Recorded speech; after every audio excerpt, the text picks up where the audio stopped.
إن هذه أمتكم أمة واحدة وأنا ربكم فاعبدون وما أرسلناك إلا رحمة للعالمين.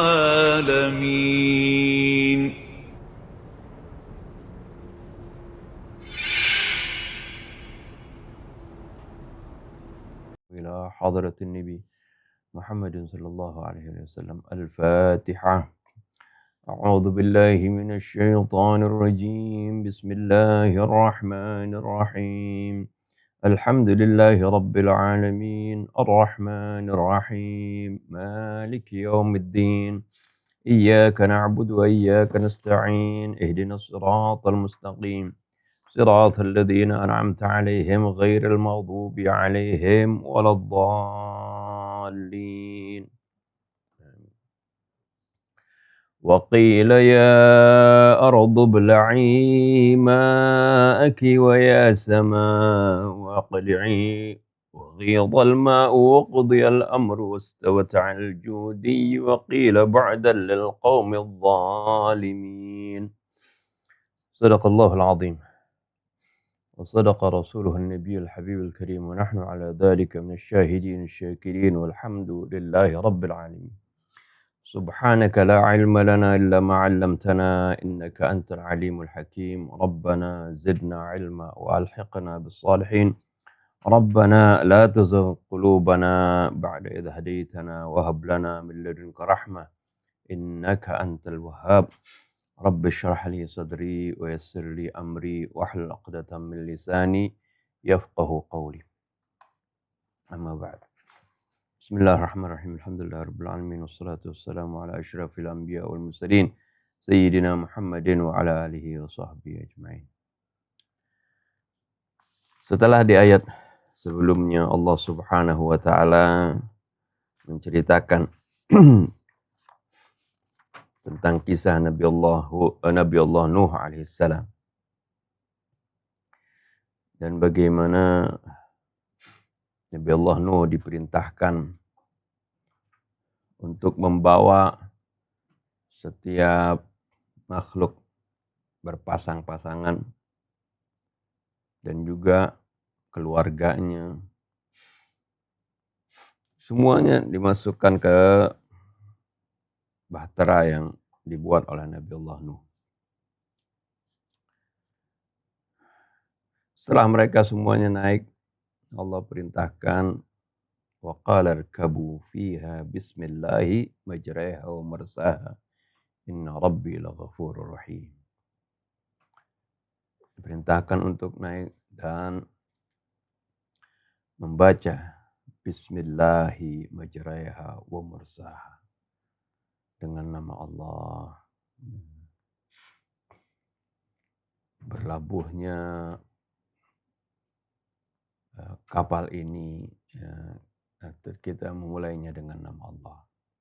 Dan begitu juga ketika berlayarnya kapal ini dengan nama Allah dan juga berlabuhnya dengan nama Allah. Artinya kita diperintahkan, atau Nabi Allah Nuh dan pengikutnya diperintahkan untuk senantiasa memohon pertolongan dari Allah, bergantung kepada Allah Subhanahu wa taala,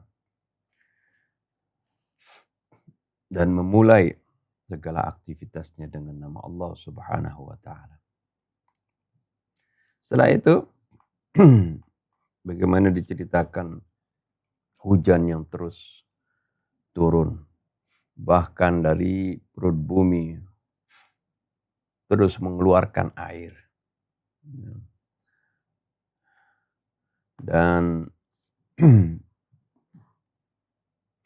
kapal Nabi Nuh berlabuh di antara ombak yang begitu dahsyat. Ya, karena pasti ketika ada hujan, ada petir di sana, terjadi perubahan suhu, terjadi hembusan angin yang begitu dahsyat hingga menimbulkan gelombang. Setelah semuanya tenggelam, bahkan yang naik ke atas bukit, ke atas gunung pun ikut tenggelam semuanya.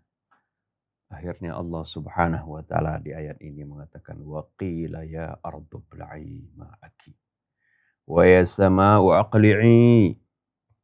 Setelah selesai semuanya, di mana umatnya yang sebelumnya selalu mengejek Nabi Allah Nuh alaihissalam dan para pengikutnya, semuanya binasa, maka Allah katakan waqila, dan dikatakanlah, dan dikatakan ya ardu bla'i ma'aki, wahai bumi surutkanlah, telanlah air kamu. Bala yabla'u itu kalau kita makan, nabla itu artinya menelan, ya. Wahai bumi, telanlah airmu. Ya. Ard di sini bumi dan juga sama itu muannas, ya, muannas majazi. Oleh karena itu perintahnya bukan ibla' tapi ibla'i. Ya. Wa yasama'u aqli'i, wahai langit berhentilah, ya, dari menurunkan hujan. Ya, buminya disuruh arti menyerap kembali airnya, dan langit diperintahkan untuk berhenti menurunkan hujan.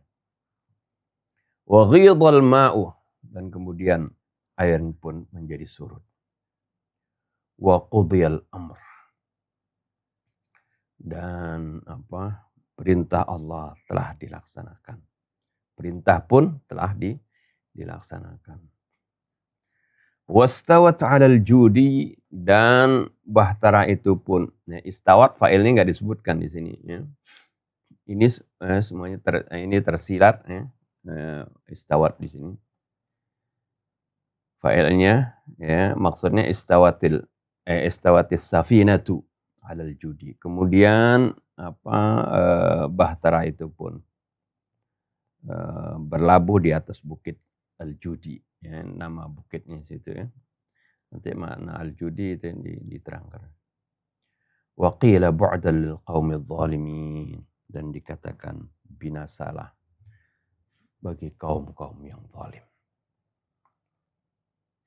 Ini kalimatnya begitu pendek, ya, begitu simpel, tapi menggambarkan bagaimana situasi yang asalnya hujan deras berhari-hari seperti itu, bagaimana bumi pun mengeluarkan mata airnya, memancarkan mata airnya, dan bagaimana kemudian terjadi banjir besar, gelombang yang menerpa dengan begitu dahsyatnya. Akhirnya setelah selesai Allah perintahkan untuk semuanya itu berhenti, ya, dengan kalimat-kalimat yang simpel ini. Wa qila ya ardu bla'i wa ya sama'u aqli'i wa ghidhal ma'u wa qudhil amr wastawat 'alal judi wa qila bu'dan lil qaumidh dhalimin. Kalimatnya begitu simpel tapi menggambarkan tentang kondisi yang dialami oleh Nabi Allah Nuh alaihissalam setelah terjadinya badai hujan tersebut. Kita baca tafsirnya. Nihayatul hadith, akhir dari peristiwa. Qara'na fil ayati as-sabiqati ijmalan anna al-amwaj al-mutalatimata as-sakhibata min al-ma'i aghraqat kulla makanin haitsu tasa'ada mansubul ma'i tadrijan. Kita telah baca di ayat yang lalu secara global bagaimana gelombang yang saling menghempas, al-mutalatimah dari kata latama, ya. Latama biasanya juga diartikan menampar, jadi gelombang yang menghempas, ya, as-sakhibah yang penuh dengan gemuruh minal ma', gelombang air maksudnya yang menghempas dan penuh dengan gemuruh. Aghraqat kulla makanin, telah menenggelamkan setiap tempat. Haitsu tasa'ada mansubul ma'i tadrijan, di mana air itu meninggi secara bertahap. Ammal mujrimun al-jahala fadhannan minhum annahu tufanun adi fasa'idu ila 'alil qimami wal murtafa'at. Adapun orang-orang yang mujrim, yang bodoh, karena mereka mengira bahwasannya ini tufan yang biasa, hujan biasa, maka mereka naik ke puncak-puncak gunung, wal murtafa'at, dan tempat-tempat yang tinggi. Qimam jamak dari qimmah, qimmah itu puncak, puncak gunung. Lakinnal ma'a tajawaza tilkal murtafa'at aidan wa khafiya tahtal ma'i kullu syai'. Akan tetapi air tersebut ternyata melampaui segala tempat-tempat yang tinggi. Gunung-gunung semuanya tenggelam. Wa khafiya tahtal ma'i kullu syai'. Dan semuanya terbenam di bawah air. Segala sesuatu tenggelam. Wa akhadhat taluhu lil uyuni asja'a ajsadut tughatil mauta wa ma baqiya min al buyuti wa wasail al ma'ashi fi thanaya al amwaj ala sathil ma'. Dan mulailah taluhu lil uyuni ajsadut tughat, mulailah nampak bagi pandangan mata jasad-jasad orang-orang yang durhaka dalam keadaan mauta, dalam keadaan mati, bergelimpangan, mengambang di atas permukaan air. Wa ma baqiya minal buyuti wa wasail ma'ash fi thanayal amwaj ala sathil ma'. Dan tidak ada yang tersisa dari rumah-rumah maupun sarana-sarana kehidupan di tengah gelombang-gelombang yang di atas air tersebut, di atas permukaan air. Semuanya tidak tersisa. Wa kana Nuh alaihissalam qad awda'a zimam as-safinati biyadillahi subhanahu. Karena Nabi Nuh telah memasrahkan segala kendali dari kapal tersebut di tangan Allah. Berarti segala sesuatunya dipasrahkan kepada Allah, karena juga dimulainya dengan membaca bismillahi majriha wa mursaha. Wa kanatil amwaju tataqadhafu as-safinata min kulli sabin. Konon gelombang itu melempar, artinya menghempaskan perahu tersebut, menghempas perahu tersebut dari segala penjuru. Fi kulli sabin. Wa fi riwayatin istamarrat hadhil hal 6 ashhurin tamaman. Dalam riwayat-riwayat disebutkan bahwasanya kondisi ini berlangsung selama 6 bulan. Jadi terapung-apung, dibawa ke sana kemari, karena memang perahunya nggak ditujukan untuk mengarah kepada suatu tempat. Kalau ditujukan untuk mengarah suatu tempat biasanya dipakai layar kan, seperti itu. Dan juga dibuat kendali. Kalau ini enggak, dipasrahkan. Jadi hanya buat perahu untuk menampung makhluk hidup itu. Jadi bagaimana ombak menghempasnya kemana saja Nabi Nuh pasrahkan begitu. Dan ini terus rombang-ambing berjalan ke sana kemari selama 6 bulan. Min bidayati syahri Rajab katanya di riwayat. Dari mulai bulan Rajab hatta nihayati syahri Dzulhijjah, sampai akhir bulan Dzulhijjah. Wa ala riwayatin, juga dari sebagian riwayat menyebutkan min asyiri syahri Rajab, dari tanggal 10 bulan Rajab hatta asyir Muharram. Asyir Muharram sampai tanggal 10 Muharram. Nah, inilah yang ada riwayat hadis bagaimana Nabi Allah Nuh tentang 10 Muharram itu sering diceritakan ini. Nabi Allah Nuh kata diselamatkan dari tufan itu tanggal 10 Muharram. Nabi Allah Musa juga diselamatkan dari Fir'aun 10 Muharram dan seterusnya. Itu riwayat hadis seperti itu. Padahal di 10 Muharram juga ada peristiwa yang yang besar, yang dahsyat, ya. Tapi itu nggak pernah disebutkan. Itu bagaimana terbunuhnya cucu Nabi kita Muhammad SAW, Imam Hussein. Banyak penceramah menyebutkan cerita yang ini, yang riwayat yang ribuan tahun yang lalu. Ya, tapi yang si dekat nggak diceritakan.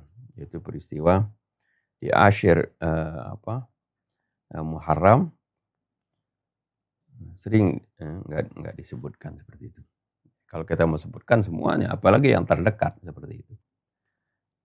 Ya. Wa tafatis safinatu niqatan muta'addidatan mil ardh. Dan perahu tersebut berkeliling ya ke berbagai tempat yang bermacam-macam di muka bumi. Artinya ya ngapung ke sana kemari lah, ya. Wa tabaqan lima jaa fi ba'd riwayat annaha sarat ala ardi Makkah wa haula al-Ka'bah. Dan juga sesuai dari riwayat, kan banyak sekali riwayat tentang ini. Jadi bukan dalam kaum muslimin, jadi riwayat di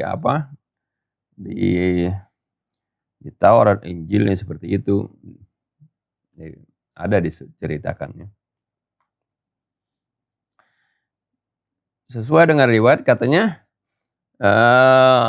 kapal tersebut juga melewati Mekah, daerah Mekah, dan berputar kata di Ka'bah itu. Ya, Ka'bahnya belum ada, tapi posisinya seperti itu katanya sudah ada mutar di situ. Wa akhiran sadar al-amrul ilahi bintiha'il iqab wa an tarji'al ardu ila halatiha at-tabi'iyyah. Akhirnya kemudian datang perintah Allah untuk mengakhiri siksa ini atau bencana ini. Wa an tarji'al ardu ila halatiha at-tabi'iyyah, dan kemudian bumi pun kembali ke kondisinya semula. Wal ayatu mahallal bahthi tubayyinu hadzal amra wa juz'iyatihi wa natijatahu fi ibaratin wajizatin jiddan. Dan ayat yang kita bahas ini menjelaskan kondisi ini, masalah ini, dan segala detailnya dan hasilnya dalam ungkapan yang begitu singkat, yang singkat sekali. Wa fil waqti dzatihi balighatun wa akhadha.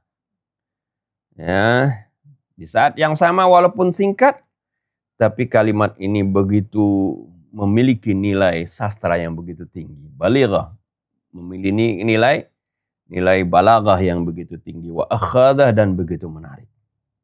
Wa qad ja'atil ayatu fi jumalin sittin, dan ayat tersebut datang dalam 6 kalimat. Ya, 6 kalimat sempurna. Ya. Pertama adalah wa qila ya ardu bla'i ma'aki. Kalimat pertama, ya, Allah Subhanahu wa taala menerangkan, wa qila ya ardu bla'i ma'aki. Katakanlah, wahai bumi, telanlah airmu. Sadaral amru radhi an tabla'al ma'. Datang perintah kepada bumi untuk menelan air kembali.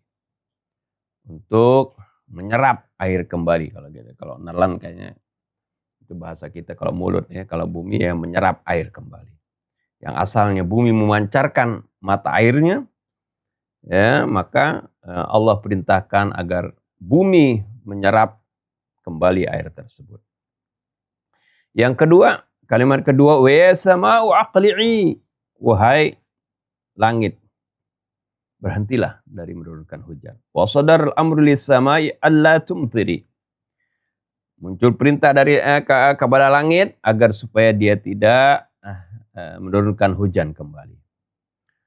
Kemudian kalimat ketiga, wa ghidhal ma'u. Hasilnya adalah ya, bagaimana air itu surut. Wa nazalal ma'u fi jawfil ardi, ya, turunlah kemudian air masuk ke dalam perut bumi. Kalimat berikutnya, wa qudiyal amru, intaha hukmullah, selesailah ya, keputusan Allah ini. Kalimat yang kelimanya, wastawat al-judi, menceritakan bagaimana jadi setiap tahapan ini menjelaskan kondisi air hujan, kondisi bumi yang menyerap kembali airnya, kemudian bagaimana air tersebut kemudian surut, dan menjelaskan bagaimana ini ketetapan Allah telah selesai. Wastawat 'alal judi, kemudian menjelaskan bagaimana kondisi perahu itu, perahu itu berlabuh di atas bukit atau gunung Judi. Wastaqarratis safinatu 'ala tarfi jabal Judi. Dan berlabuhlah kapal tersebut di puncak gunung Judi. Wa qila bu'dan lil qaumidh dhalimin. Kalimat terakhirnya adalah bagaimana inda idzin lu'inal mujrimun. Pada saat itulah dilaknatlah orang-orang yang mujrim tersebut biddu'a alaihim ayyabta'idu min rahmatillah, dengan doa kecelakaan buat mereka di mana mereka jauh dari rahmat Allah. Bukan Allah zalim kepada mereka, tapi ini adalah akibat dari bagaimana penentangan mereka yang sudah diajak bertahun-tahun bahkan berpuluh tahun oleh Nabi Allah Nuh, bahkan beratus tahun oleh Nabi Allah Nuh, tapi mereka tetap membangkang. Akhirnya mereka dilaknat seperti itu. Kam hiya ra'iyah hadhihi at-ta'abir allati waradat fil ayatil mutaqaddimah. Sungguh begitu indahnya ungkapan-ungkapan yang datang di dalam ayat ini. Wa hiya fil waqti dzatihi wajizatun. Di saat yang sama, kalimat-kalimat tersebut begitu simpelnya, singkat, Wa tafuru bil hayati wal jamalil akhadhi bihaitsu qala fiha ta'ifatun min ulama al-Arab inna hadhihi al-ayah tu'addu afsahu ayatil Qur'an wa ablaghuha wa in kanat ayatuha jami'an fi ghayatil balaghati wal fasahah. Jadi di saat yang sama ayatnya begitu simpel, begitu pendek. Wa tafuru bil hayati wal jamalil akhadh, dan bagaimana ayat ini menghidupkan sesuatu menampilkan atau menghembuskan sesuatu yang hidup. Kalimat-kalimat ini artinya walaupun simpel ini menggambarkan sesuatu kondisi. Bagaimana air hujan yang begitu deras kemudian berhenti karena diperintahkan oleh Allah Subhanahu wa taala. Bumi yang begitu memancarkan air kemudian surut, menyerap airnya, Dan bagaimana kondisinya air terus menerus surut dan sampai kering seperti itu. Ini diceritakan dalam kalimat-kalimat yang pendek, yang hidup. Arti hidup di sini bagaimana kita bisa menggambarkan, membayangkan kondisi pada saat itu. Kalau kalimat-kalimat sastra itu seperti itu Dengan kata-kata bisa tergambar sesuatu, kita bisa bayangkan. Seperti kalau para sastrawan menggambarkan suasana di gunung dengan hembusan angin yang sepoi-sepoi, udara yang sejuk seperti itu.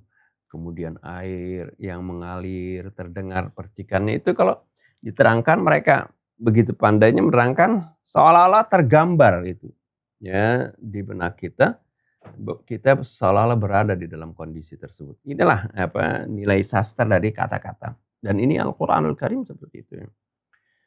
Kalimatnya simple, tapi kalau kita renungkan kita akan mendapatkan gambaran yang begitu indah. Kalimat-kalimat ini bihaitsu qala fiha ta'ifatun min ulama'il Arab. Di mana sekelompok dari para ulama Arab atau para sastrawan mereka mengatakan inna hadhil ayah, sungguhnya ayat ini tu'addu afsahu ayatil Quran, dianggap sebagai ayat Al-Quran yang memiliki nilai sastra yang paling tinggi, paling sahih. Wa ablaghuha, paling artinya bernilai sastra. Wa in kanat ayatuha jami'an fi ghayatil balaghati wal fasahah. Walaupun semua ayat Quran itu bernilai sastra yang tinggi, tapi ini dianggap sebagai paling tinggi seperti itu. Asyahidu ala hadzal kalam. Bukti atas pernyataan ini katanya, annana naqra'u fi riwayat at-tarikh al-islami, bahwasanya kita pernah kita baca di riwayat-riwayat sejarah Islam, anna jama'atan min kuffari Quraisy nahadu limuajahatil Qur'an wa liya'tu bimithli ayati. Itu diceritakan bahwasanya sekelompok orang-orang kafir Quraisy mereka bangkit, mereka siap-siap untuk menghadapi Al-Qur'an dan untuk membuat ayat seperti Al-Qur'an. Ya, mereka coba mau meladeni tantangan Al-Qur'an. Dan Al-Qur'an mengajak mereka, ya kalau mereka nggak percaya silahkan buat ayat seperti Al-Qur'an atau seperti 10 ayat, 10 surah atau seperti 1 surah. Nah, mereka rupanya sepakat untuk menghadapi Al-Qur'an ini. Fahayya muriduhum at-ta'ama wasyaraba lahum li fatrati 40 yaum. Lalu orang yang ingin mengadakan artinya perlawanan terhadap ayat Quran ini yang sudah ngumpulin para ahli sastra, mereka siapkan makanan, minuman untuk masa 40 hari. Ya, karena dipikir ini kan akan mendebat Al-Quran dengan panjang lebar. Mithlu lubbil hantatil khalis wal khumuril mu'tik walahmil ghanam. Ini makanan-makanan ya, di masa lalu ya. Bagaimana adonan semuanya, rotinya, semuanya ada khamar, ya, ada daging, semuanya disiapkan. Liyansiju birahatil ba'al alam min wali ayatil Qur'an syabihan lah. Agar supaya mereka bisa merangkai dengan hati yang tenang, ya, pokoknya makanan udah nggak usah dipikirin lagi, udah siap semuanya. Ya, untuk merangkai dengan tenang bagaimana cuplikan ayat-ayat Al-Quran yang cuplikan ayat-ayat yang menyerupai Al-Quran. Arti untuk menandinginya seperti itu. Walakinnahum hina balaghu hadhil ayah. Akan tetapi mereka ketika mereka baca ayat ini yang sedang kita baca, hazzathum bihaitsu nadhara ba'dhum ila ba'din wa qala kullu wahidin lil akhar. Ketika mereka baca ayat ini mereka terguncang, ya, langsung kaget, di mana mereka saling pandang di antara mereka. Wa kullu wahidin yaqul wa qala kullu wahidil akhar. Kemudian mereka saling berkata sesama mereka, hadza kalamun la yashbihu kalamun akhar. Ucapan ini enggak ada yang bisa menyerupainya. Wa huwa asasan la yashbihu kalamul makhluqin. Ini ucapan ini enggak seperti ucapan makhluk katanya. Qalu dzalika, mereka ucapkan itu wansarafu amma ijtama'u lahu min muhakatil Qur'an aisin. Mereka ucapkan itu dan mereka kemudian akhirnya bubar. Ya, mereka pergi meninggalkan apa yang mereka sudah siapkan ya, untuk bagaimana menandingi Al-Quran ya, dan mereka putus asa seperti itu. Ini contoh bagaimana tentang kalimat-kalimat yang pendek dalam Al-Quran ini di ayat 44 dan semua sebenarnya ya, ayat-ayat Quran itu mengandung nilai sastra yang begitu tinggi. Ya. Surat Al-Asr saja yang pendek begitu. Imam Syafi'i sampai mengatakan andai kata nggak diturunkan ya, surah selain ini sudah cukup sebagai pedoman. Ya, simple. Ya, ayatnya pendek, tapi mengandung makna yang begitu luas dan mengandung sastra yang begitu tinggi. Berikutnya, pembicaraan tentang di mana letak bukit atau gunung Judi tersebut. Aina yaqaul Judi. Ya, ini pembicaraan sejarah sebenarnya. Dhahaba katsirun minal mufassirin an al-Judi alladhi istaqarrat alaihi safinatu kama marra dhikru fil ayah jabalun ma'rufun qurbal Mawsil wa qala akharun huwa jabun fi hudud Syam aw shimal al-Iraq aw qurba Amad. Ya, para mufassir berpendapat bahwasanya al-Judi di sini yang disebutkan dalam Al-Qur'an yang di mana kapal Nabi Nuh berlabuh di sana ya, setelah surutnya air. sebagaimana disebutkan di ayat tadi, itu adalah nama gunung yang terkenal di dekat Mosul.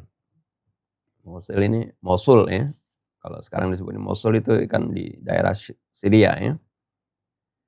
Wa qala akharun huwa jabalun fi hudud Syam.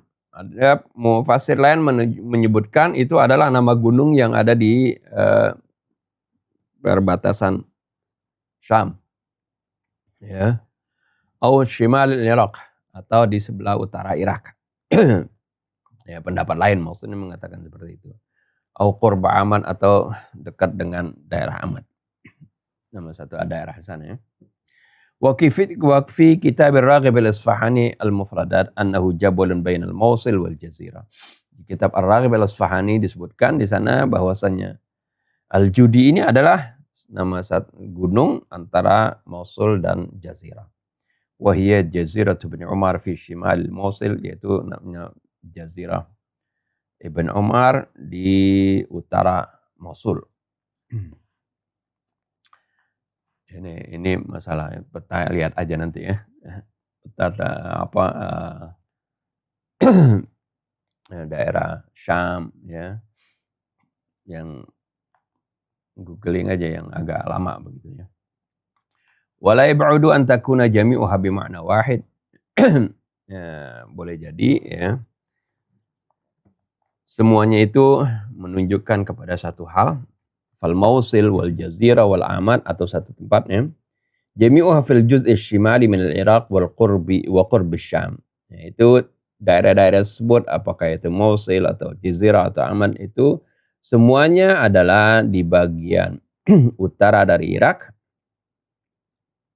dan dekat Syam. Ya. Wa qala akharun, yang lain berpendapat yahtamilu ay yakuna al-maqsudu min al-judi kullu jabalin salbin aw ardin salbatin wa qawiyah. Ya, mufassir lain menyebutkan bahwasanya yang dimaksud dengan al-judi di sini adalah itu bukan menunjukkan kepada suatu tempat, tapi itu menunjukkan kepada gunung yang keras atau tanah yang keras yang kuat. Ya, karena kalau tanahnya lembek, lumpur nanti ketika perahu itu yang begitu berat dengan penumpang yang besar ya amblas begitu kan. Itu pendapat yang lain seperti itu. Jadi berlabuhnya di tanah yang keras ya seperti itu atau gunung yang keras, yang berbatuan. Wa manal ayat hasba hadha tafsir. Jadi ayat ini sesuai penafsiran ini anna safinata istaqarrat ala ardi salbatin ghairi rakhwatin liyanzila rukabuha al-ardi. Ya, maksudnya jadi dengan penafsiran ini bahwasanya kapal tersebut berlabuh di tanah yang keras yang bukan lembek ya, seperti lumpur itu sehingga penumpangnya bisa ya, turun mendarat di tanah. Ya, arti dari kapal turunnya bukan ke lumpur tapi ke tanah yang keras seperti itu. Walakinnal masyhur wal ma'ruf huwal ma'na al-awwal. Tapi mu'allif mengatakan yang masyhur dari kata al-judi di sini adalah penafsiran yang pertama. Itu nama dari suatu gunung yang bernama ya, di daerah Mausil tadi. Wa fi kitab A'lamil Qur'an tahqiqun wa tatabbu hawli jabalil judi nuriduha bima yali. Di kitab A'lamul Quran itu ada penelitian dan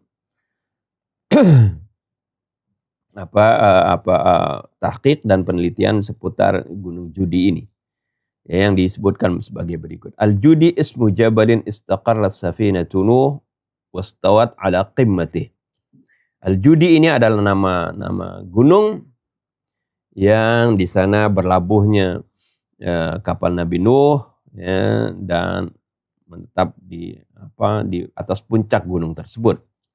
Wa qad warada ismuhu fil ayah 44 min fi surati Hud wa huwa qaribun min al-madmun al-warid fi Taurah. Telah datang nama Al-Judi di sini di dalam ayat 44 dalam surah Hud. Dan kandungannya ini itu mendekati sekali dengan apa yang disebutkan di dalam kitab Taurat katanya. Ma'ama yata'allaqu bihi min umurin ukhra, dengan hal-hal yang berkaitan, hal-hal yang lain yang disebutkan di kitab Taurat dari berkala yang lain disebutkan ya. Artinya bukan hanya masalah letaknya itu di Taurat disebutkan. Wa hunaka thalathatu aqwalin bin nisbati ila mahalli Jabal Judi. Di sana ada 3 pendapat berkaitan dengan Gunung Al-Judi tadi. Yang pertama, bina'an ala qaulil Asfahani, berdasarkan pendapat Al-Asfahani ya. Fa inna Jabal Judi fil Jaziratil Arabiyah, sungguhnya Gunung Judi itu ya. Judi jangan konotasi judi online sekarang ya. Atau perjudian ya. Judi ini nama gunung nama tempat. Itu berada di Jazirah Arab, wa huwa wahidun min jabalaini waqi'aini fi mantiqati nufudhi qabilat Tai. Ya. Itu adalah salah satu di antara 2 gunung yang terletak di daerah daerah tembusan kabilah Tai. Nama kabilah di sana ya. Yang kedua, innal Judi huwa silsilatu jabali Kardin al-waqi'ah syamala syarqi Jazirat Ibn Umar. Ya. Yang kedua disebutkan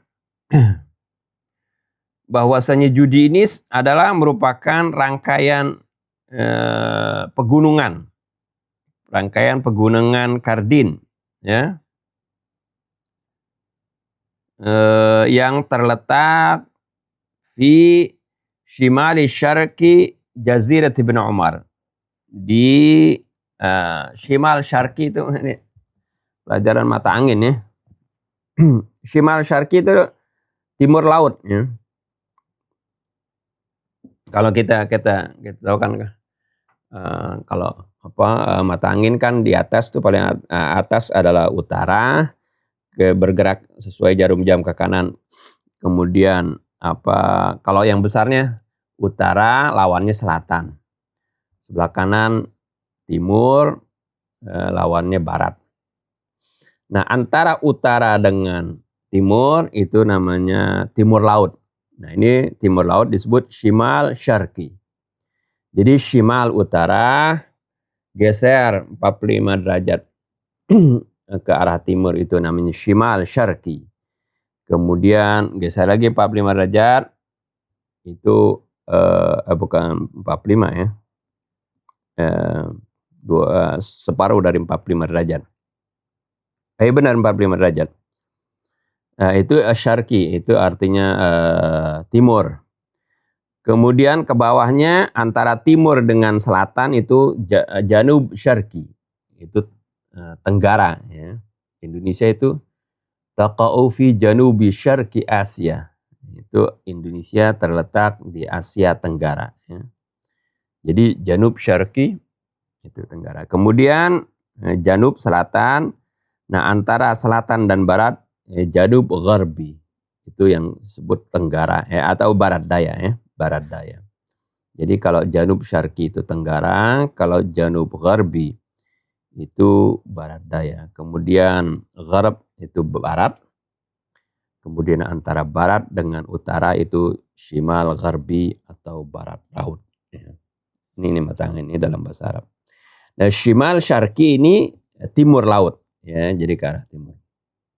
Di timur laut dari Jazirah Ibn Umar, di syarqi Dajlah Qurbal Mosul, di timur daerah Dajlah dekat dengan Mosul. Mosul ini ya, di Syria yang terjadi peperangan dan diyakini karena nanti tempat berkumpulnya katanya pasukan kaum muslimin lah. Seperti itu riwayat-riwayat macam-macam ya. Uisammihal akrad kardu bilahjatihim, atau orang-orang Kurdi al-akrad ya, menamakannya itu kardu ya, dengan lahjah mereka. Wa yusammihal Yunaniyun al-Jurdi. Orang-orang Yunani menyebutnya gunung tersebut gunung Jurdi. Wa yusammihal Arab al-Judi. Orang-orang Arab menyebutnya dengan nama al-Judi. Seperti itu. Wa fit tarkum wa hiya at-tarjamatul kaldaniyah lit-Taurat. Dalam tarkum, kitab tarkum ini terjemah dari kitab Taurat ya. Wa kadzalika tarjamah as-Suryaniyah lit-Taurat, begitu juga terjemah terjemahan dari Taurat dalam bahasa Suryani. Innal makan disebutkan innal makan alladzi istaqarrat alaihi safinatu huwa qil'atu jabalil Aqrat. Sungguhnya tempat berlabuhnya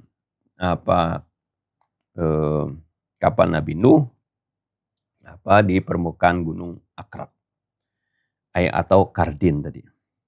Wal jughrafiyun al-Arab yutabbiqun al-judi al-madhkur fil Quran ala hadhihi al-mantiqah. Para ahli ilmu bumi dari bangsa Arab, mereka menerapkan kata judi ini yang disebutkan dalam Al-Quran ke daerah tadi, ya, disesuaikan dengan apa yang disebutkan di terjemahan Taurat dan seterusnya seperti itu.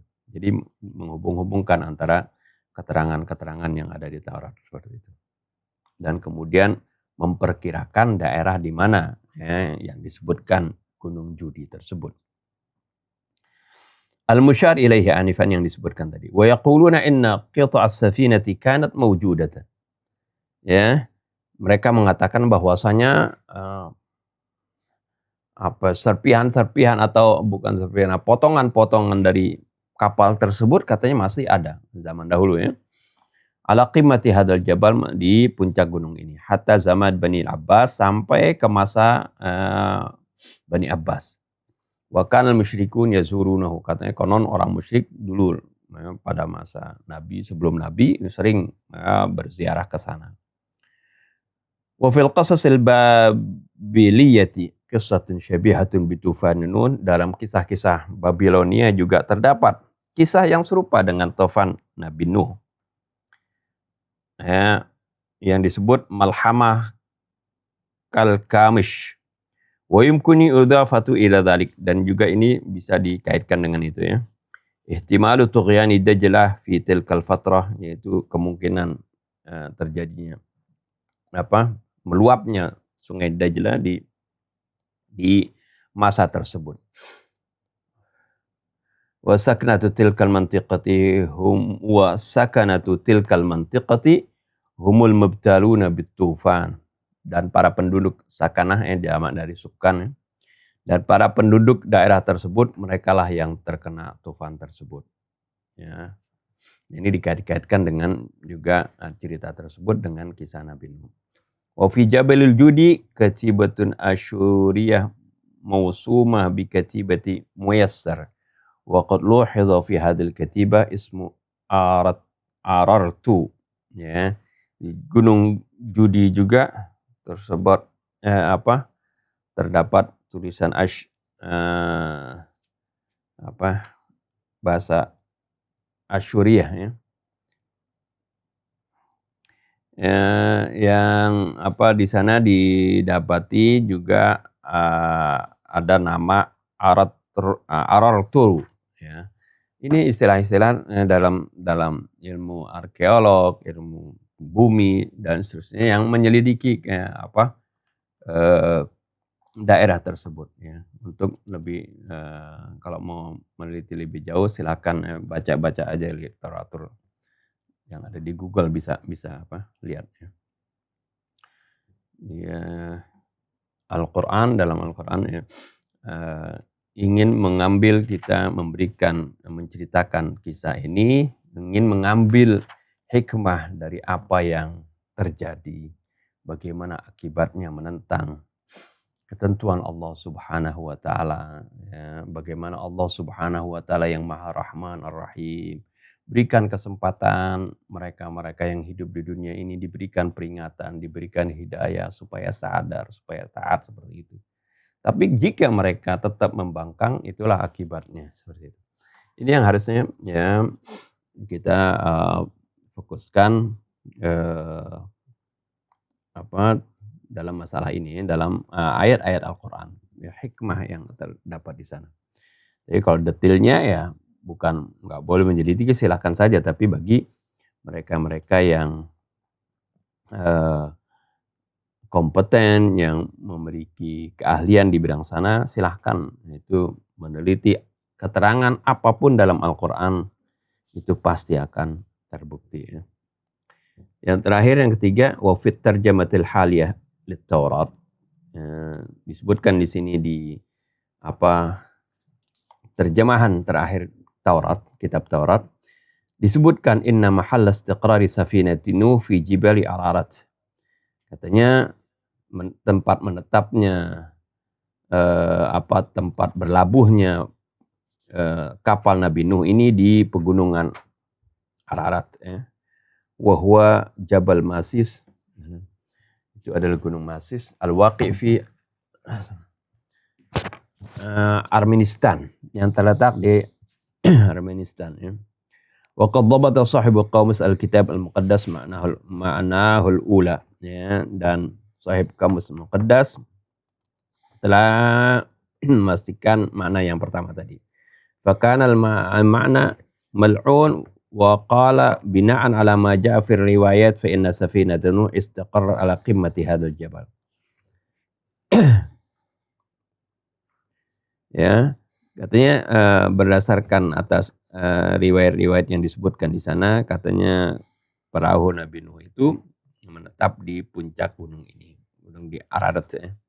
Wa yusammihil Arab al-Judi, dan orang Arab menyebutkan itu gunung al-Judi. Wa yusammihil Iraniyun bi Jabal Nuh, orang-orang Iran menyebutnya itu adalah gunung Nuh. Wa yusammihil Atraq bi Kardag, ya, orang-orang Turki menyebutnya itu gunung Kardag, di mana al-Jabal Munhadir, ya, wa huwa waqi'u qurba Ars. Wa hatta al-qarn al-khamis lam ya'rif al-Araminah jabalan, ya, fi Armanistan bismi Jabal Judi. Ya, sampai abad kelima orang-orang Armenia enggak mengenal di sana ada yang nama Gunung Judi, karena istilah-istilah ini masing-masing daerah, ya, memiliki nama, ya, memiliki sebutan sendiri, ya. Walakin mundu dzalikal waqti tasrubu hadzal mafhum ila ulama'il Arman wa qad yakunu as-sabab huwa ishtibahul al-mutarjimin lit-Taurah alladziina tarjamu Jabal al-Aqrar ila Ararat. Kan tetapi sejak itu terseraplah pemahaman ini kepada para ilmuwan Armenia, dan inilah menjadi penyebab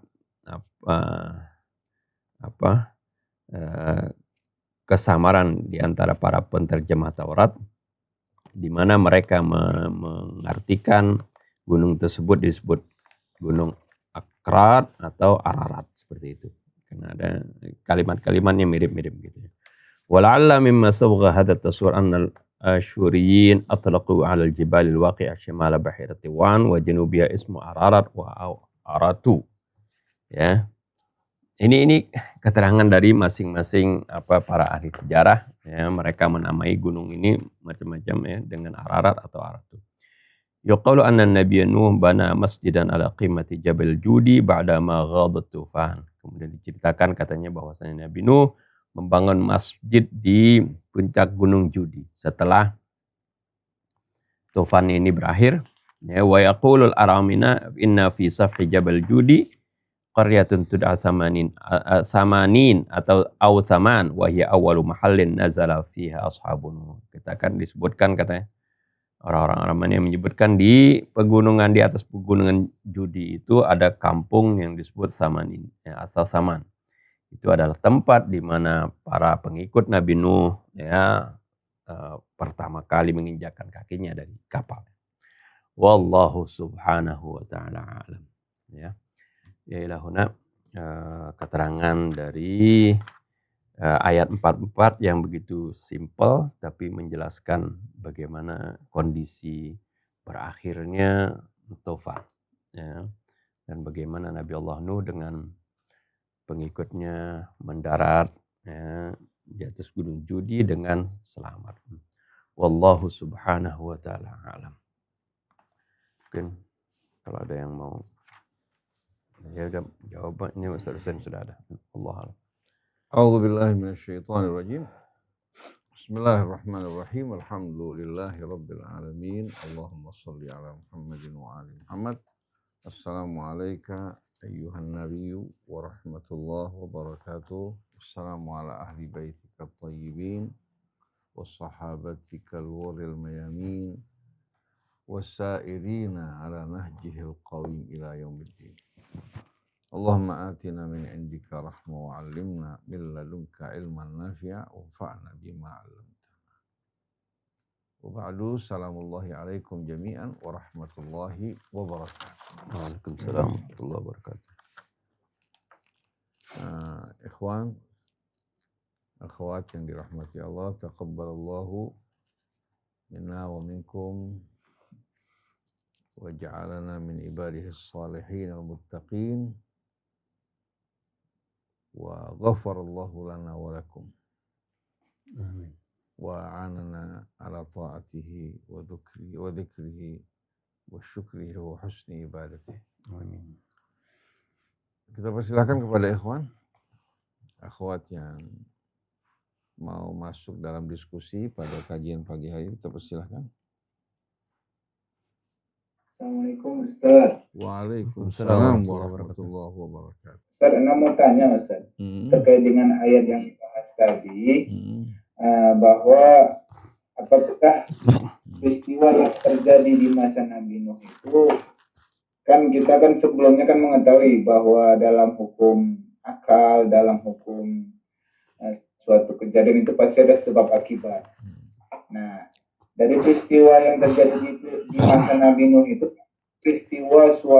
peristiwanya itu kan kaitannya itu dengan alam, di mana Allah kan mengatakan bahwa bumi telanlah, kemudian langit berhenti, bahwa peristiwa ini itu bisa nggak dikaitkan atau sebabnya itu bagaimana, Ustaz? Sebab dari sisi alamnya, Ustaz. Kalau dari sisi manusia udah jelas bahwa kaum Nabi Nuh itu sudah melakukan kesyirikan, pengingkaran terhadap ajaran Allah. Itu dari sisi manusia. Kalau dari sisi alamiahnya itu bisa nggak kita dilihat dari apanya, Ustaz?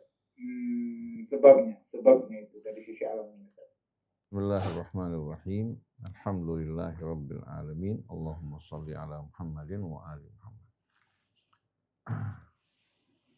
Kita semua tahu bahwa norma-norma alamiah yang ditetapkan Allah Subhanahu wa taala bersama norma-norma syariat ini merupakan sebuah norma yang berasal dari Tuhan yang sama, dari Allah Subhanahu wa taala.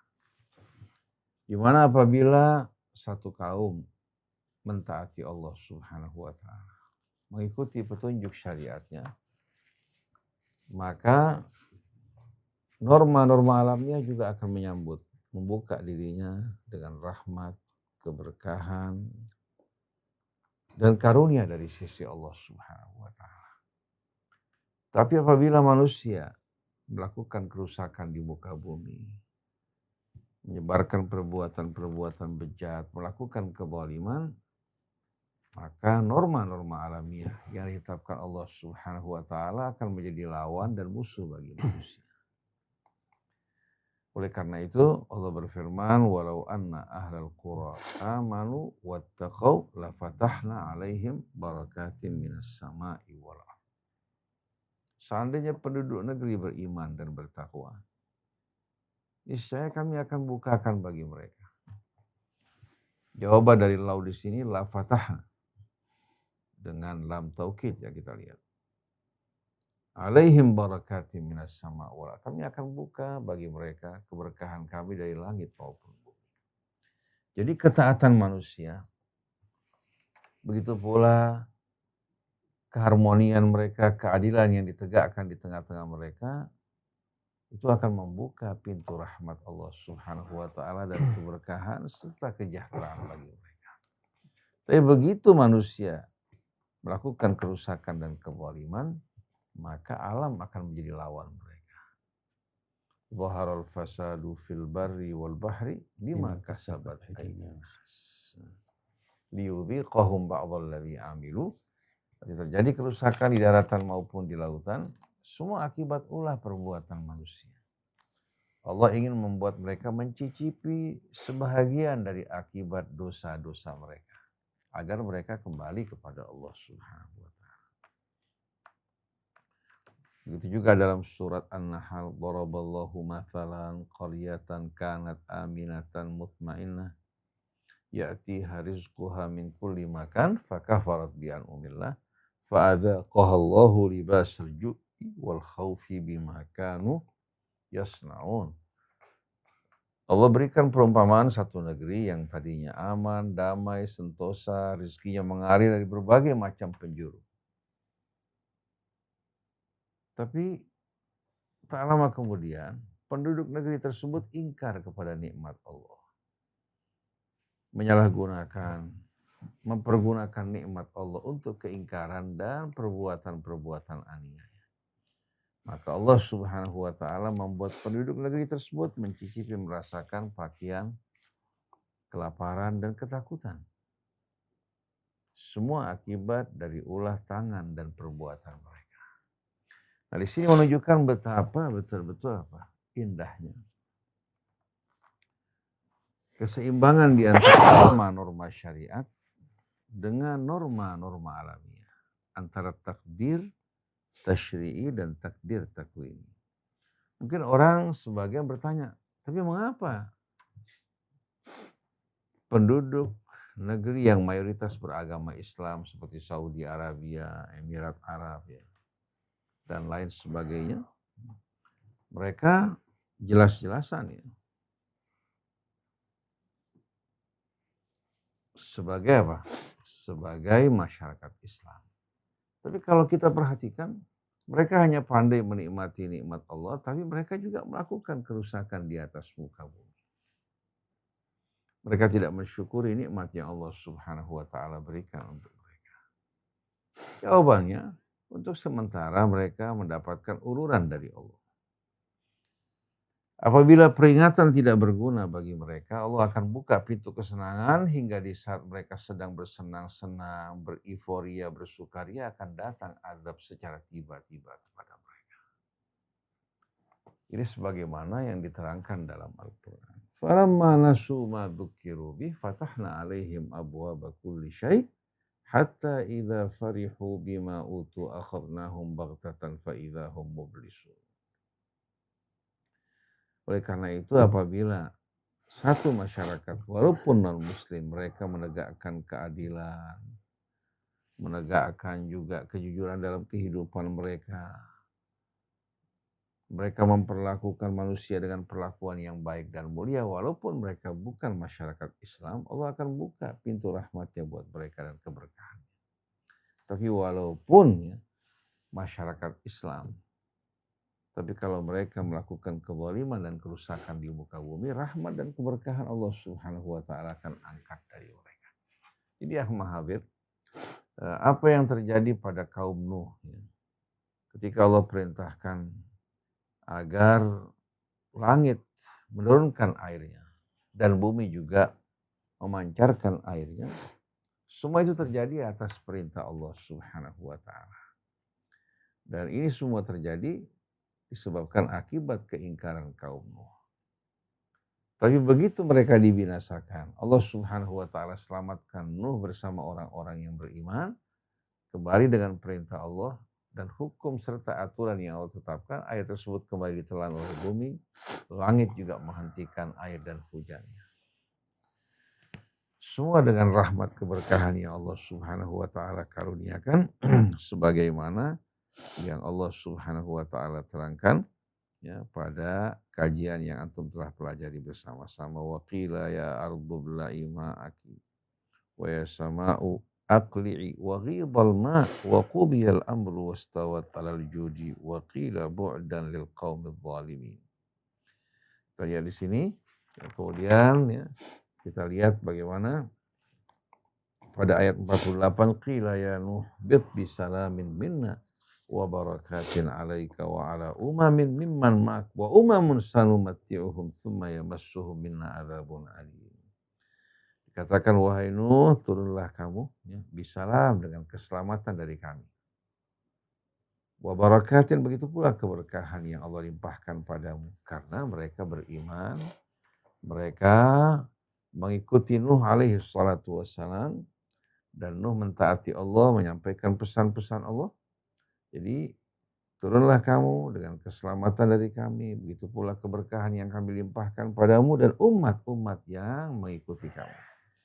Demikian pula umat-umat yang akan datang, kami akan berikan mereka kesenangan dan kenikmatan. Kemudian mereka akan terkena azab yang pedih dari kami, itu kaum Hud, ya, disebabkan karena keingkaran mereka yang lupa akan pelajaran yang lalu. Mereka terkena azab Allah, yang selamat hanya Hud bersama orang-orang yang beriman. Ini merupakan kisah berulang. Kisah berulang apabila satu kaum ingkar kepada Allah Subhanahu wa ta'ala, menentang Rasulnya, mendustakan ayat-ayatnya, melakukan kerusakan, maka azab akan turun kepada mereka. Yang selamat hanyalah mereka-mereka yang beriman dan mengerjakan amal saleh. Jadi antara norma-norma alamiah dengan norma syariat, ya, kedua-duanya sejalan. Jadi jangan orang mengatakan orang yang menjalankan norma-norma syariat dengan patuh dan taat kepada Allah Subhanahu wa ta'ala, mereka orang-orang yang hidup tertinggal, miskin, melarat dan merana. Ini merupakan kejadian-kejadian yang terjadi sebetulnya pada manusia yang menjalankan syariat Allah setengah-setengah, tidak sempurna. Kita ambil contoh bagaimana Rasul bersama para sahabatnya ketika mereka berjuang, mereka mengikuti petunjuk Allah Subhanahu wa ta'ala, Allah anugerahkan kemenangan yang gilang gemilang bagi mereka. Adapun umat-umat yang datang setelah mereka, yang berpecah belah, berselisih, memperdebatkan agama Allah, bukan mengamalkan dengan tulus. Kalau mereka mengalami kemunduran, keruntuhan, itu disebabkan karena mereka tidak mengamalkan petunjuk Allah secara penuh. Seperti negara-negara Arab pada saat ini. Kita pula di Indonesia berpecah belah, bercerai-berai, menjadi orang-orang yang tersisih, hanya dipanggil, dipergunakan pada saat diperlukan, selesai permainan kita disingkirkan, tidak punya peran apa-apa, karena kita tidak menghormati kebesaran dan keagungan Allah Subhanahu wa ta'ala. Ini balasan yang setimpal bagi kita. Wallahu a'lam. Ya tadi keterangan yang diterangkan dalam hadis tadi, kalau mau lihat di Google nanti bisa banyak keterangannya kita dapatkan itu. Lokasinya sampai ordinat-ordinatnya itu ada ya. Menarik tadi apa yang tanyakan hadir antara alam dengan apa yang itu. Kita dulu baca dalam Riyadhus Shalihin tentang hadis bagaimana ketika Sayyidah Fatimah kan bekerja begitu kerasnya, udah begitu letihnya, kemudian ketika kalau nggak salah selesai perang Ahzab atau satu peperangan gitu, semua orang dapat ghanimah, ada yang dapat budak untuk bantu. Nah, Sayyidah Fatimah minta kepada Rasul atau minta kepada Imam Ali untuk ngomong kepada Rasulullah supaya kita juga biar ada budak yang bantu kita. Permintaan ini kemudian disambut oleh Rasulullah SAW dengan jawaban yang lain. Rasulullah datangi Sayyidah Fatimah, kemudian setelah tahu menceritakan bagaimana susahnya, beratnya apa yang dialami oleh Sayyidah Fatimah dalam mengurus rumah tangga, malah diperintahkan untuk bertasbih kan. Ya, kalau kamu mau tidur baca tasbih. Ya, dulu bingung apa ini hubungannya antara kondisi yang kita alami di dalam kehidupan dengan kok suruhnya bertasbih gitu. Ternyata kalau kita baca ayat-ayat Quran bagaimana alam semesta ini, semua makhluk itu semuanya bertasbih kepada Allah, dan juga seluruh organ-organ tubuh kita, sel-sel tubuh kita itu bertasbih kepada Allah Subhanahu wa ta'ala. Nah, ketika kita juga bertasbih, ini kan berarti kita sejalan, satu arus dengan alam semesta ini. Sama seperti yang rasakan dulu waktu tawaf ketika haji itu, kita tawaf. Karena semuanya tawaf arahnya sama, sampai-sampai kita tawaf itu karena kejepit sama orang, nggak pakai melangkah terus ngikut aja gitu. Karena kita satu arah gitu. Jadi mudah segala sesuatunya itu melaksanakannya. Tapi coba kalau kita seluruh alam ini bertasbih, mengikuti aturan Allah Subhanahu wa taala. Lalu kita menentang aturan Allah. Ini akan berat gitu. Dan juga akan menimbulkan bencana nantinya. Seperti juga tadi. Dan doa Imam Ali juga kan apa? Ya Allah, hapuskanlah dariku doa-doa yang akan menyobek perlindungan Allah. Karena apa tadi? Kalau kita menentang ketentuan Allah dengan dosa-dosa kita, itu berarti apa yang Allah sudah atur tata, baik di alam ini maupun dalam diri kita dan juga dalam kehidupan kita ini, berarti kita sendiri yang merobeknya, kita yang menentang arus gitu, akan berat. Betul. Jadi ma asabaka min hasanatin fa min Allah wa ma asabaka min sayyi'atin fa min nafsik. Assalamualaikum. Waalaikumsalam warahmatullahi wabarakatuh. Fadhal Alhamdulillah. Saya mau bertanya mengenai permasalahan yang 3 poin di sini dijelaskan oleh Al-Quran, telanlah dan berhentilah maka keriglah. Kemarin kita ada pertemuan dari Said Abdullah membahas mengenai permasalahan fenomena yang terjadi di alam Indonesia, yakni Jawa Barat. Ada seorang tokoh yang mengatasi permasalahan penyerapan air. Nah, apakah kaitan-kaitan peristiwa Nabi Nuh, ya, begitu perilaku makhluk yang merusak alam tersebut, sehingga tampil seorang yang amil soleh, yakni Nabi Nuh, sehingga terlaksana semua perintah-perintah yang Allah perintahkan. Ini di sini ada tokoh Ustadz yang mengatasi, tapi ada perbedaan dan pendapat bahwasanya si tokoh ini ada sebagian yang mengatakan ini animisme dan ini orang yang memang betul sudah wiwitan, tapi di publik dia memang melaksanakan suatu peristiwa yang telah dikerjakan oleh Nabi Nuh tersebut. Terima kasih Ustaz. Bagaimana pendapat Ustaz? Bismillahirrahmanirrahim. Setiap kebaikan tidak akan hilang. Albirru la yabla. Begitu juga wadzambu la yunsa. I'mal ma syi'ta kama tadinu. Kebaikan sekecil apapun Allah tidak akan tinggalkan. Jadi kalau orang berbuat kebaikan di tengah-tengah masyarakatnya, walaupun dia non-muslim, katakan dia seorang musyrik, Allah tidak akan sia-siakan kebaikan yang dilakukan.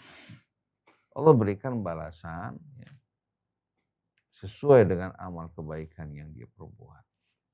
Ini berlaku untuk kehidupan dunia. Tapi kalau dia beriman kepada Allah Subhanahu wa taala, sebagaimana seluruh makhluk di alam raya ini bertasbih, mereka juga sujud kepada Allah, maka dia orang-orang yang diakui oleh Allah Subhanahu wa taala, diterima amalnya dalam kehidupan dunia, dan dia mendapatkan janji Allah di hari akhir nanti.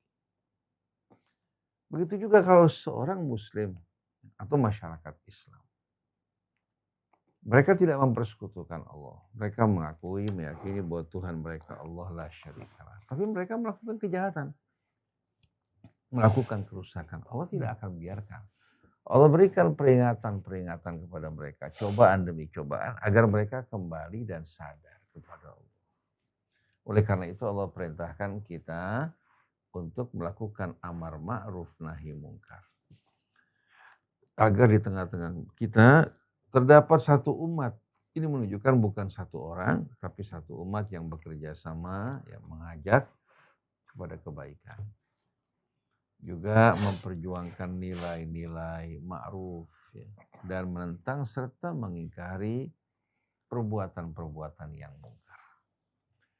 Kalau seandainya di tengah-tengah kita tidak ada yang tampil untuk mengajak pada kebaikan, mengajak kepada yang ma'ruf, mencegah dari yang mungkar, maka Allah akan turun tangan.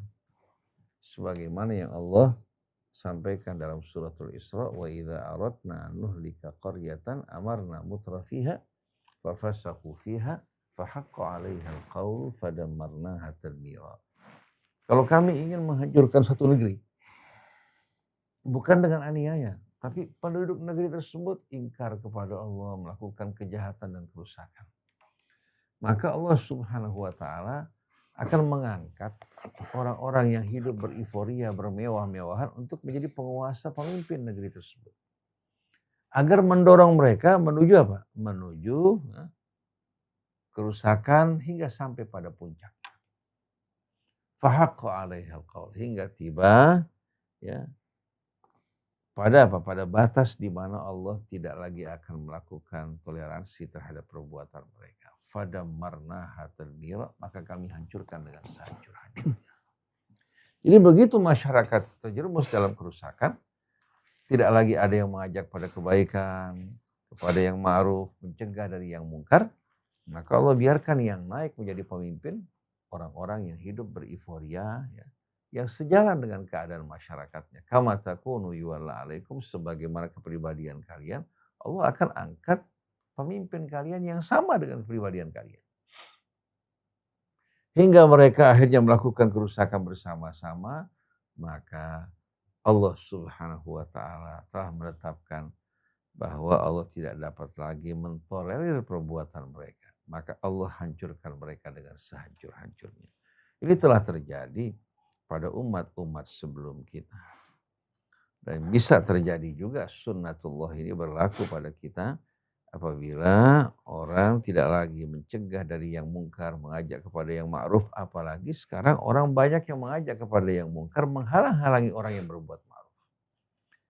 Jadi alhamdulillah, kalau seandainya ya, katakan di wilayah Jawa Barat ini terdapat pemimpin atau gubernur yang berusaha untuk melakukan perbaikan pada lingkungan hidup, begitu juga di tengah-tengah masyarakat sosial, kepala sekolah yang menyalahgunakan wewenangnya ya, untuk mencari keuntungan dari anak-anak didik mereka dan mengkritisi adanya wisuda pada TK, pada SD, pada SMP, SMA yang semuanya menghabis-habiskan uang yang menjadi beban buat para wali murid. Ini merupakan satu pekerjaan positif.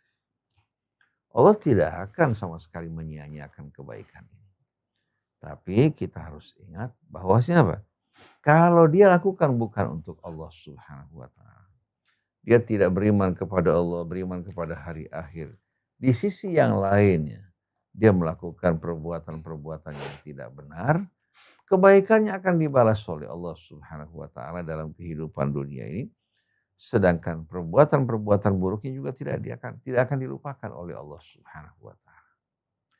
Nah, kita di tengah-tengah mayoritas Islam, apa tidak ada orang di tengah-tengah kita yang mau menegakkan keadilan, berjuang untuk perbaikan bangsa ini? Hingga akhirnya orang-orang yang Islami tidak jelas, yang punya latar belakang keagamaan juga yang diragukan, tampil untuk melakukan perbaikan. Ini sebetulnya merupakan tamparan bagi kita kaum muslimin. Kalian yang mengaku orang Islam, yang mengikuti Rasulullah SAW sebagai seorang nabi, rasul yang mengajak kepada keadilan dan kebenaran, tapi kalian tidak mengikuti beliau.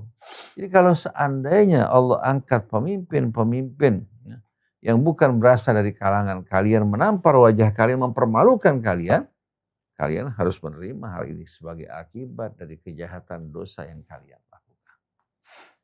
Jadi dalam hal ini, kalau seandainya kita menyaksikan fenomena seperti ini terjadi, seperti Gubernur Jawa Barat ya, yang melakukan perbaikan dan kamera semua diarahkan kepadanya. Sebetulnya di tengah-tengah kita ada orang-orang yang baik tapi tidak disorot oleh kamera. Sedangkan gubernur ini disorot oleh kamera, mungkin dipersiapkan juga untuk menjadi calon presiden ya di masa akan datang. Karena setiap partai itu mempersiapkan jauh-jauh hari orang-orang yang kira-kira bisa mendapatkan tempat di hati masyarakat. Jadi orang-orang seperti ini dipersiapkan. Kalau seandainya umat Islam tidak menghadirkan orang-orang yang menegakkan keadilan, yang mengajak kepada yang ma'ruf, mencegah dari yang mungkar, maka siap-siap mereka apabila dipermalukan. Jangan mereka merasa aman bahwa mereka menjadi orang Islam, mereka sholat, mereka berpuasa, bahwa mereka tidak akan dipermalukan. Karena Islam bukan hanya sholat, bukan hanya puasa, bukan hanya umrah. Islam pedoman hidup yang mencakup seluruh aspek kehidupan kita. Baik kehidupan pribadi kita, kehidupan sosial kita, yang semuanya merujuk dan kembali kepada Allah. Di mana norma-norma syariat yang menjadi acuan hidup kita itu sejalan dengan norma-norma alamiah. Kita taat, bertakwa, keberkahan akan terbuka. Kalau tidak, rahmat Allah Subhanahu wa ta'ala tahan. Allah akan angkat pemimpin-pemimpin dari luar kita yang akan memimpin dan akan mempermalukan kita. Hingga banyak orang beranggapan bahwasannya agama Islam ini diragukan kebenarannya. Karena negara-negara yang mayoritas penduduknya tidak beragama Islam bisa menegakkan keadilan, kejujuran, kepedulian terhadap masyarakatnya. Sedangkan negara-negara yang mayoritas penduduknya beragama Islam kita jumpai ketidakadilan, perbuatan aniaya. Pemerintahnya beragama Islam, orang-orangnya, tapi perilaku mereka perilaku yang betul-betul amat memalukan. Jadi jangan salahkan Allah, jangan salahkan takdir Allah, karena takdir Allah baik itu norma-norma takwininya atau takdir takwininya maupun takdir tasyri'inya seiring seirama. Nah, kalau kita ingin maju, tidak cukup hanya kita menjalankan norma syariat. Kita juga harus mempelajari norma-norma alamiah, mempelajari hukum-hukum ya yang mengatur alam ini. Kita mengambil manfaat daripadanya untuk kemajuan kita, sebagaimana yang dicontohkan oleh Nabi kita Muhammad SAW dan para pendahulu kita. Tapi kalau kita batasi agama hanya pada ritual, lalu kita ya ingin bisa mengalahkan dan mengungguli mereka orang-orang di luar Islam yang bekerja meneliti, mengembangkan ya berbagai macam peralatan-peralatan mereka hingga mampu untuk menguasai dunia, jangan salahkan Allah. Kita kalau hanya fokus pada norma syariat, mengabaikan norma-norma alamiah, kita akan tertinggal. Kalau kita fokus pada norma alamiah dengan meninggalkan norma syariat, kita tidak akan mendapatkan dukungan dari Allah Ta'ala. Oleh karena itu, kalau kita ingin maju, kita harus menguasai kedua-duanya. Dan Allah telah menerangkan kepada kita, Sabbihisma rabbikal a'la alladzi khalaqa fasawwa walladzi qaddara fahada. Allah menetapkan aturan-aturan dan takdirnya di tengah-tengah alam, termasuk dalam tubuh kita. Fahada, Allah memberikan hidayah kepada kita untuk dapat mempelajarinya. Jadi ilmu pengetahuan seperti medis, dokter umpamanya, itu bukan ilmu yang berada di luar petunjuk Allah. Justru ini merupakan ilmu-ilmu yang mengungkap hukum-hukum Allah Subhanahu wa ta'ala yang mengatur tubuh kita. Yang menerangkan kepada kita sebab terjadinya penyakit, ya. Kemudian bagaimana kita memulihkan kesehatan tubuh kita. Semua tidak lepas dari apa? Dari hukum-hukum yang ditetapkan Allah Subhanahu wa ta'ala. Pesawat juga terbang di udara dengan mempelajari hukum-hukum Allah Subhanahu wa ta'ala. Bagaimana dia mampu ya untuk menciptakan peralatan yang mampu untuk apa? Mengalahkan gravitasi atau mendudukkan gravitasi nggak bisa terbang di udara. Jadi kita harus betul-betul menguasai kedua-duanya. Dan biasanya orang yang mengikuti syariat Allah Subhanahu wa ta'ala mempelajari Al-Quran. Al-Quran mengajak dia berpikir, mengajak dia bertafakur, mengajak dia untuk mempersiapkan betul-betul apa? Kekuatan, baik dalam menghadapi musuh-musuh Allah Subhanahu wa ta'ala yang ada di hadapannya, atau musuh-musuh yang belum apa? Yang belum muncul di tengah-tengah kita. Wa'iddu lahum mastata'tum min quwwatin wa min ribatil khayli turhibuna bihi aduwallahi wa aduwakum wa akharin. Artinya apa? Kita harus siap siaga. Bukan kita justru bermalas-malasan, berleha-leha. Apalagi kalau kita percaya kepada orang-orang yang tidak seiman dengan kita. Kita angkat mereka menjadi wali-wali pemimpin kita. niscaya mereka akan menggiring kita sesuai dengan apa? Dengan keyakinan mereka. Mustahil mereka akan apa? Membantu kita untuk menjalankan agama kita, mustahil. Kecuali kalau hanya sholat, puasa, berumrah, berhaji, mereka siap untuk mendukung, membantu. Tapi kalau kita ingin mengatur kehidupan kita dengan aturan Allah, mereka tidak akan terima. Jadi kalau orang mengangkat orang-orang yang tidak seiman sebagai wali-wali mereka, berarti mereka telah menjual iman, telah menjual agama mereka dan siap diatur untuk tidak lagi berjalan dan hidup mengikuti petunjuk Allah. Nah, karena kita beriman beragama setengah-setengah, jangan salahkan Allah kalau Allah tidak mendukung kita dalam kehidupan kita ini. Jadi ya Abdullah, kalau seandainya katakan banyak orang terpana menyaksikan Gubernur Jawa Barat dalam melakukan perbaikan, baik pada bantaran sungai ya, yang berada di Jawa Barat, begitu juga melakukan perbaikan dalam dalam kehidupan sosial kita, begitu juga memberikan peringatan pada anak-anak yang tawuran, kalau masih terus mereka akan akan dimasukkan dalam dalam pendidikan militer, biar mereka menyalurkan arogansi mereka di tengah-tengah di tengah-tengah kehidupan yang sulit, yang keras, yang mendidik mereka. Ini hal yang positif kita hargai. Nah, kita jangan membabi buta. Yang benar kita benarkan. Perbaikan yang lakukan kita hargai, tapi yang salah kita salahkan. Jadi jangan karena kita benci, gak suka, kita salahkan yang benar, benarkan yang salah. Nah, sekarang tugas kita kaum muslimin, bagaimana untuk tampil berlomba-lomba dalam kebaikan. Untuk menunjukkan betul-betul ketaatan kita kepada Allah, kepedulian kita terhadap sesama umat manusia. Wallahu a'lam. Sedangkan di dalam tubuh kita orang mayoritas ini pun banyak perbuatan-perbuatan tidak membangkitkan untuk kepositifan. Yakni maksudnya banyak hal-hal yang tidak dominan dikerjakan. Sedangkan ini memang betul-betul dari semua aspek dan memberikan suatu jalan keluar. Sedangkan kita memberikan suatu gambaran tapi tidak way out, tidak ada. Nah, sampai kapan kita akan memulai dengan Ustaz mengatakan mari kita berlomba-lomba. Terima kasih Ustaz. Jadi sebetulnya alhamdulillah ya, kita memang selama ini sadar tidak sadar menyibukkan diri kita atau disibukkan dengan urusan-urusan yang sama sekali tidak berhubung dengan agama kita. Akhirnya melahirkan pertentangan, perselisihan. Coba kalau kita kembali pada kitab Allah, kita mengamalkan saja pesan-pesan Allah.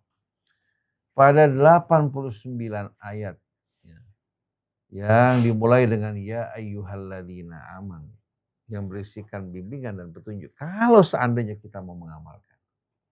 Begitu juga pada 20 ayat yang berisikan seruan ya ayyuhan nas. Seruan yang ditujukan kepada semua umat manusia. Kita mau betul-betul mendengarkan, kemudian mengamalkan. Niscaya kita ini akan menjadi umat yang kuat. Tapi sayang kita mengaku beriman, tapi nilai-nilai keimanan tidak nampak dalam kehidupan kita. Mengaku sebagai kaum muslimin, tapi nilai-nilai Islam tidak terlihat dalam kehidupan kita. Malah yang nampak nilai-nilai sektarian. Nilai-nilai sektarian. Mereka mengatakan gak mungkin kita bisa bersatu. Masing-masing mengatakan akidahnya berbeda. Akhirnya melahirkan juga kesimpulan Tuhannya juga berbeda. Maka dari sini juga berarti agamanya berbeda. Ini yang selalu digembar-gemborkan oleh oleh du'atus syayatin. Pendakwah-pendakwah yang mengajak manusia untuk mengikuti syaitan. Karena syaitan selalu berupaya untuk memecah belah kita. Mau domba di antara kita. Di antaranya innama yuridu syaitan liyuqi'a bainakumul adawata wal baghdha'a fil khamri wal maisiri wa yasuddakum an dzikrillahi wa 'anis shalah fa hal antum muntahun. Allah jelaskan bahwa disebabkan karena khamr dan judi ini, syaitan ingin menumbuhkan kebencian, permusuhan, pertentangan, perselisihan di antara kalian. Memalingkan kalian dari Allah. Supaya tidak berzikir kepada Allah. Supaya lupa untuk mengerjakan sholat. Saat dikerjakan, sholat hanya gerakan-gerakan tubuh, tapi isinya nggak ada sama sekali. Nah, kita jumpai ternyata perselisihan di antara kita dalam persoalan mazhab dan lain sebagainya ternyata lebih dahsyat dibandingkan khamr. Dulu orang sadar bahwa khamr ini membuat orang kehilangan kesadaran. Dia minuman keras yang berbahaya. Tapi orang yang berdebat ya, dalam pertentangan di tengah-tengah kaum muslimin, mereka beranggapan yang mereka lakukan ini benar. Mereka tersesat, tapi mereka beranggapan diri mereka dalam kebenaran. Kan mengerikan sekali. Jadi kalau kita mau fokus pada bimbingan petunjuk Allah dalam kitab sucinya, mengamalkan perintah Allah sebagaimana para sahabat sebelum menambahkan sesuatu mereka mengamalkan apa yang Allah perintahkan. Sebagai contoh kalau suratul Hujurat dengan adab-adab bermasyarakat yang dijaga, umat Islam tidak mungkin sama sekali akan apa? Berpecah belah. Tapi yang terjadi justru pelanggaran terhadap apa? Petunjuk Allah dalam surat tersebut. Kita demen mencari-cari kesalahan orang, demen mengumpat, demen bahkan untuk menisbatkan kebohongan pada orang-orang atau kelompok yang tidak kita suka. Ini fitnah di media kita ini luar biasa. Suatu kita membuka media dakwah di YouTube, kita merasa malu menyaksikan gambaran-gambaran yang menjijikkan, yang jauh dari tuntunan Islam. Begitu juga Ustadz, Kiai, Habib yang bicara jauh dari tuntunan Allah Subhanahu wa Ta'ala. Jadi alhamdulillah dalam hal ini yang terjadi sebetulnya sesuai dengan sunnatullah. Kalau kita seperti Rasul mengajak kepada Allah ala basirah. Qul hadhihi sabili ad'u ilallah ala basiratin ana wa man ittaba'ani wa subhanallah wa ma ana minal musyrikin. Katakan ini jalanku, aku mengajak manusia kepada Allah. Ala basirah dengan membuka akalnya, pikirannya, hatinya.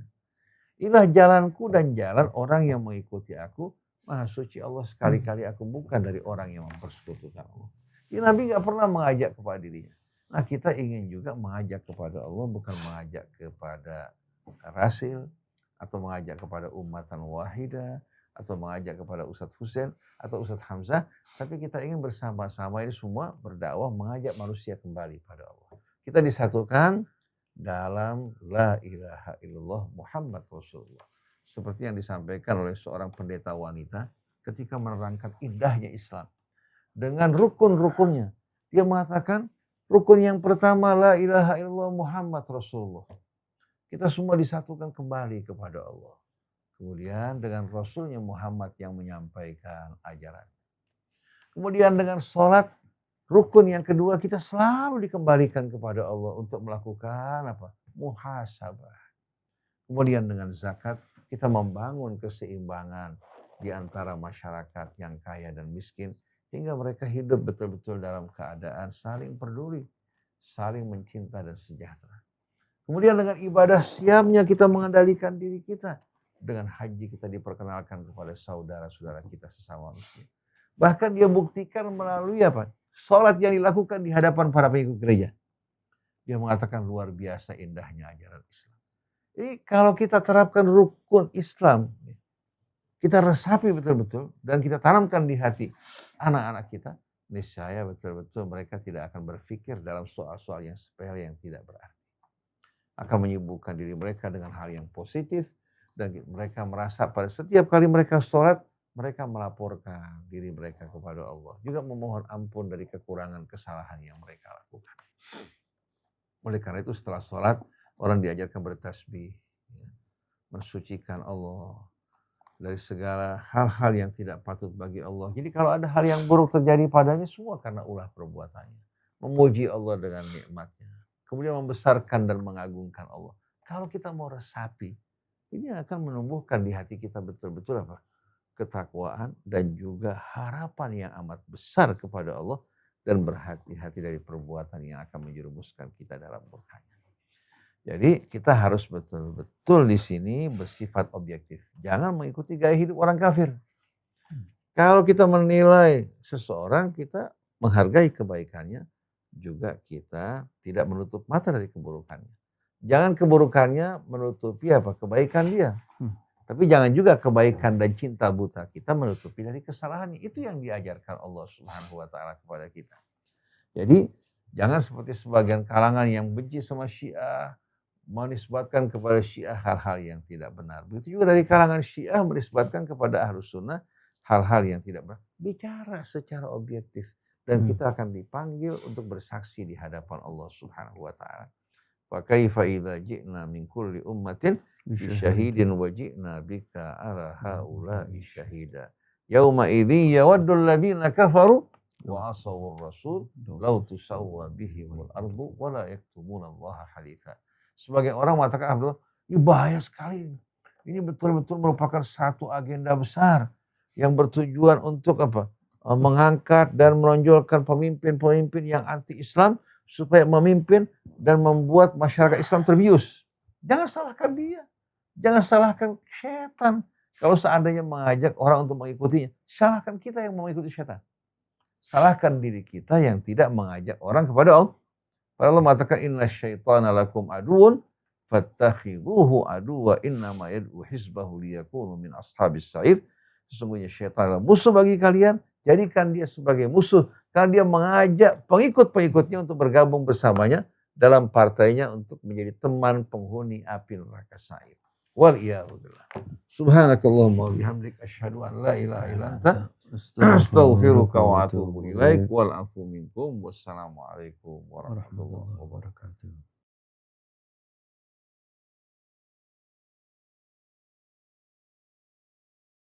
Inna hadhihi ummatukum ummatan wahidatan wa ana rabbukum fa'budun. وَمَا أَرْسَلْنَاكَ إِلَّا رَحْمَةً لِلْعَالَمِينَ